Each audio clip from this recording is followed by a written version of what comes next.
Hi guys, I'm Paul from Constrictors. So today, as well as looking at a few locks and a few pairings, a bit like the video I did a week or so ago on just opening tubs and pairings, I've done a few more of them, so I'm going to clip this into this video. But today's video is going to be about what you would do with kind of this side of Urban Constrictors if you owned it. I think I'm getting tunnel vision in what I should do with it, and I bet so many of you can come up with better ideas. When I did the drawings of Urban Constrictors, I initially had the front door dead centre and two windows either side to make it look very symmetrical from the outside. And Alan RF, I'm sure a lot of you know him from Facebook, etc. A top breeder in the UK and a good friend of mine. He said, don't do it like that, because I had a door there, incubator in the corner, like a box incubator. And he said, don't do it like that. Put your door right on the end, make a lobby, so when you open the door, when it's raining or when it's snowing or when it's just extremely cold, all that cold air doesn't just quickly come into your room, drop the temperatures, making it more unstable. And then with that section, create your incubator. I can't thank him enough for that idea. It has worked outstandingly well. I'm forever in his debt. It's just the most perfect kind of way you can have a room like this. So I'm opening up kind of the ideas to you guys, because maybe even Alan will come on and give another fantastic idea. But I think so many of you can come up with amazing ideas. So I'm going to take the camera off the tripod now. We'll have a little walk around. I do have to do a bit of tidying up, but I'll explain what I'm doing and why when we do the other shot with the camera. And hopefully you guys will chime in and give me your fantastic ideas. Okay. Right, so the section not a lot of people see, and I do need to tidy up. I just have a bit of storage there. They're the deli cups I use for the hatchlings, and just some tubs that I carry bits and bobs back and forth with. Water can, an extra fan just in case I need it. This still needs to be plastered. Front door's there, and then that's the wall of the incubator. I always carry spare heat mats and stuff just in case we ever have a heat mat go down. Sweeping brush, you know what sweeping brush is for. So this room still isn't finished, and then the incubator, as you've all seen many times over, and if you haven't seen it, then there it is. So that's done, that's fine. I need to do a bit of finishing off, but I'm happy with that. I'm going to lose the photo section because I'm going to sell the lights off, so if anyone wants the lights, hit me up. These lights are so absolutely fantastic. I no longer need studio lights. Photography is all about lighting. It's not just about your lens on your camera or the make of your camera, it's lighting. So if anyone's interested in them, I'll sell them dirt cheap. I'm not looking to make a lot of money, so hit me up. They're coming, I think they've got a carry case and everything, but I just have them stood there collecting dust, unfortunately, and I will dust them. So what my idea is over here is lose this section. I'm gonna have to keep the chair somewhere because the 2 Minute Tuesdays will start soon. And then what my plan is to move this rack to the end, because I made that white bit of the wall, that distance there, the same as the rack. So should I ever push that down or add a 2 across in there, I knew it would fit. So what my idea is, push that down and then potentially get a JVK rack using the Freedom Breeder, is it FB10s or something? The ones that are really, really long, the same as the FB40s. I think what are they? I think the Freedom Breeder 40s, not 10, sorry. They're really, really long, so they're as long as one of these tubs. I'll show you an empty one. So they're kind of as long as one of them, but they're only about 3/4 of the width, and they've got a cup holder. I'll try and opt for the ones without cup holders because I make my own, and I'll opt for the non-grey ones. But then will it kill the look of this side all being JVK with vision tubs? Will it kind of ruin it? I don't know if my OCD is going to just beat me up on it, or if I'm just going to look past it, but I've been taking a little bit more note from other people's videos and looking at other breeders using different mixtures of racks, and I don't think it's that bad. So that's my plan there. So it'll be all that, and then a rack that comes out just as far as here, but only 2 wide because I can't get 3 in, I don't think. And then that on the end, so it'll be that, then the Freedom Breeder, So that should look pretty cool. And then it gives me 20 more tubs for, I want to just keep my up and coming females, because a lot of females in here that will be in there soon, but I want to just have them, just one more size tub in between. And then the hatchlings, I'm going to run out of hatchling rooms. A lot of these will go over there once I get my other rack, but I'm going to run out of hatchling rooms. So take that into consideration when you're putting your input in. So my plan initially was this rack was going to stand just tall, but against that wall. That's why there was plug sockets in here, but we haven't actually put them in. There's one behind that little poster there. And then there's one in the corner, but we didn't finish them off because I don't think I'm going to put a rack there now. So I've got my hatching racks along there, and then that sink, it's been sat there, and taps and everything. Been sat there for, well, since I literally built it. That sink, the deep section, the sink part, is going to go there, and then I'm going to have the draining board probably running that way. And then I'm going to build a cabinet there to put all my pipe work and that in for the sink. And I'm going to have a long extendable hose pipe for filling up water bowls.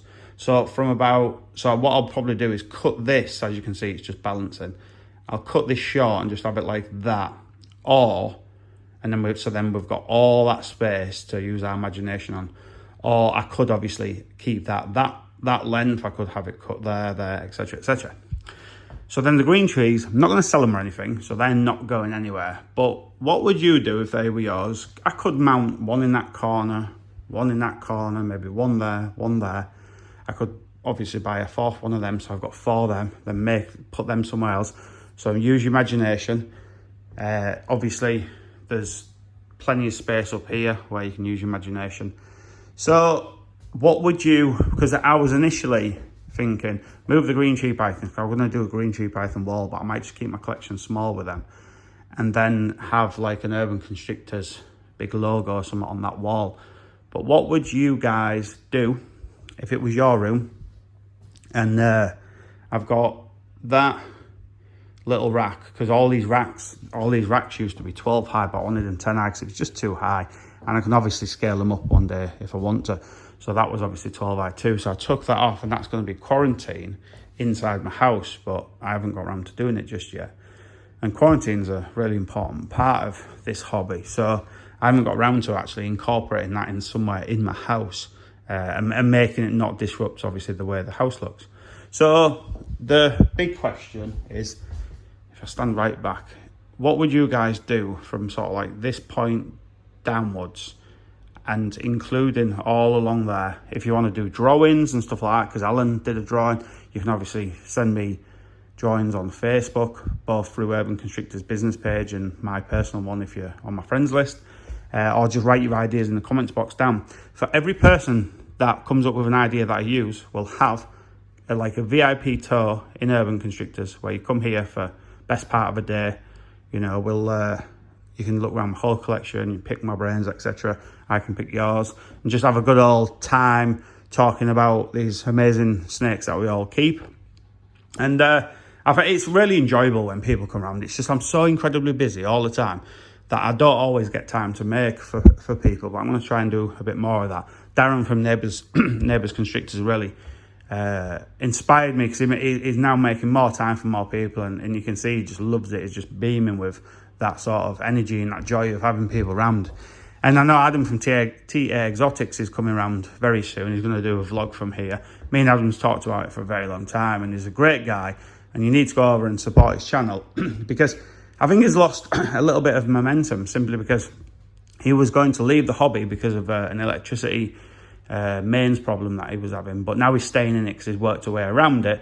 So I think he lost a little bit of momentum. People have thought, oh, he's leaving, so I might unsubscribe. So go subscribe to Adam's channel. I'll drop some links in the comments box below and follow him along, because he's doing some great stuff. He's going visiting people, and it just introduces you guys to more people in the industry, as well as obviously Adam and his channel.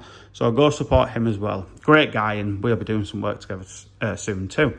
So back to this, just give me your ideas, guys. I won't drag this on any longer because I know I'm rambling now.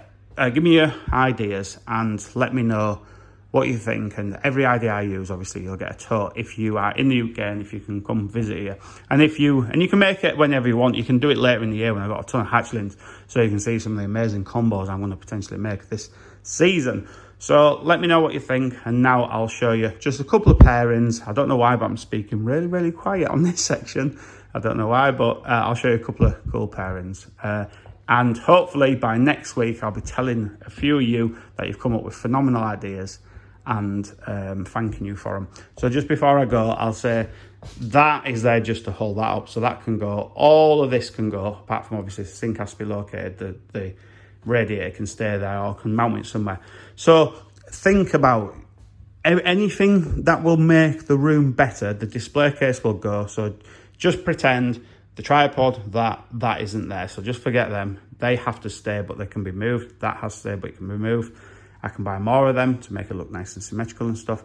So try and incorporate the radiator. I know a lot of you have some fantastic imagination and ideas, so please put them forward. I need that, but I can move it into the lobby, I can hide it, etc. Would you, so I'm throwing some ideas out there to kind of spark your ideas. Would you build like if it was you, a hatchling rack there to deal with a ton of hatchlings that I should have this year? Maybe have this section where it's just for sale hatchlings, this section for wholebacks and wholebacks alone, etc, etc. So let your ideas run wild with you, and I'll talk to you very soon. Cheers, guys. So with me touching base on yellow belly and spot nose being incredibly important in the clown projects, I've done another pastel spot nose, but this time fire as well, breeding. I don't know if you can make that out because I can't really see the camera because it's too high, but breeding another yellow belly het clown. So hopefully hit the pastel yellow belly spot nose clown and spot nose yellow belly clowns in that one. And I'm actually tempted to put the chocolate clown, that's why I've wrote it. I'm actually tempted to put the chocolate clown in there too. So here's another cool one with the fan favourite leopard ivory. This pairing is a Super Orange Dream Yellow Belly Disco to the leopard ivory. Now I initially was planning to use the gravel het pied on her to hopefully make some leopard highways, post het pieds, but then I decided to go down a different route because I feel a lot of people are doing the highways now, and I wanted to use a Super Orange Dream Yellow Belly Disco to hopefully make Orange Dream Yellow Belly Discos and Orange Dream Ivory Leopard Discos. I don't know if I said leopard first time round, but obviously leopard involved. I've disturbed him now, so he's unfortunately unlocking on camera, but that's absolutely fine because he's been locked with her for the majority of the night, and he's locked with her several times over. So another cool pairing. So here's witness to the Orange Dream double het clown pied breeding the pastel leopard clown pied. On camera last time round they wasn't locked, but they'd locked several times previous. Now this male is one of the males that is currently breeding a couple of females, but he's actually getting a little bit light. He's gone off food because he's in full breeding mode. So after this pairing, I'm going to concentrate on getting a little bit more size on him, and then later in the season when I ultrasound the female further, I'll then reincorporate him into the breeding program. So here's not the most groundbreaking of pairings, but I actually did this pairing last year and I unfortunately missed out on any eggs. So this is a Mojave het pied breeding a GHI het pied. So I'm hopefully going to hit the Mojave GHI pied because the plan potentially moving forward with hopefully a male from that pairing is to put him, so that put the Mojave GHI pied to my yellow belly mahogany pied. So I'm just trying to go down a really dark route with that pairing. So I've decided to show the Fire Peach once again, clearly breeding the pastel leopard clown, sorry. So a couple of people asked me, well, what's Peach? I'd strongly recommend you watch the Justin Kabelka video on the Peach gene because it's his gene and he knows best. But it's a relatively new gene that he's brought out. There is a super form. And Peach, from what I can see, working with it, is very similar to Fire, but when you double up on Peach and when you put it into certain combos, it brings more of like peach tones, really beautiful oranges. So I'm excited to work with this gene. I've got a couple of ideas in my head that I hope the few that actually have the gene, I'm hoping they aren't going down this route, just to kind of put my urban constrictors spin on the project. and hopefully it works out well. So really excited to work with Peach. So thanks once again to JKR for letting me buy it.